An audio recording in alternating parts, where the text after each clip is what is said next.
American institute for stuttering को धन्यवाद कि वे मुझे इस पुरस्कार से सम्मानित कर रहे हैं। मेरे लिए इसका मतलब आप जितना जान सकते हैं उससे कहीं अधिक है। यह मेरा सौभाग्य था कि 3 साल पहले मेरी अद्भुत मित्र एमिली ब्लंट ने मुझे इस कार्यक्रम में आमंत्रित किया था। एमिली ने मुझसे यही पुरस्कार मेरे अच्छे दोस्त सैमुअल जैक्सन को देने के लिए कहा। बेशक मुझे इसे स्वीकार करने में खुशी हुई, लेकिन उस समय मुझे आईएएस में दी जाने वाली अद्भुत प्रगति चिकित्सा के बारे में जानकारी नहीं थी। उस रात सभी वक्ताओं को सुनने के बाद, विशेषकर युवा आईएएस ग्राहकों को, मैं चिकित्सकों द्वारा प्रतिदिन किए गए अभूतपूर्व कार्य से दंग रह गया।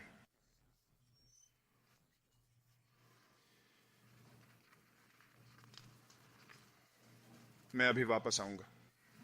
पुरस्कार कार्यक्रम के अंत तक मैं उनके मिशन के प्रति प्रतिबद्ध था और इसीलिए यह पुरस्कार मेरे लिए और भी खास है। मैं कई वर्षों से हकलाने वाला था और जब मैंने सुना कि आज रात मुझे यहां सम्मानित किया जाएगा, मुझे एहसास हुआ कि मुझे ठीक से पता नहीं था कि मैंने वास्तव में कब हकलाना शुरू किया था। इसलिए मैं जानना चाहता था कि मैंने कब शुरुआत की थी और मैं इसे आज रात आपके साथ साझा करने में सक्षम होना चाहता था। मैंने अपने परिवार से पूछना शुरू किया। मैंने अपनी मां से पूछा। वह बिल्कुल नहीं जानती थी।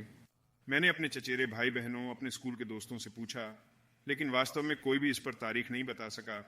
लेकिन हम सभी इस नतीजे पर पहुंचे कि यह 1961 की बात है, जिससे मैं 6 साल का हो गया होता। कोई योजना नहीं, कोई मदद नहीं, बस बहुत लंबे समय तक बेतहाशा लड़खड़ाता रहा।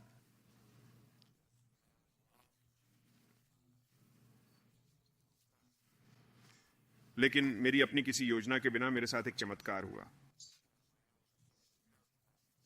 मैंने स्कूल और वाईएमसीए में थोड़ा बहुत अभिनय किया था और जब मुझे एहसास हुआ कि जब मैं मंच पर था तो मेरी हकलाहट गायब हो गई।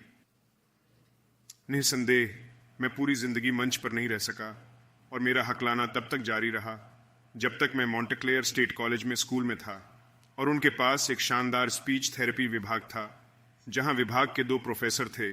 तब मुझे अपनी हकलाहट से काफी हद तक छुटकारा पाने में मदद मिली।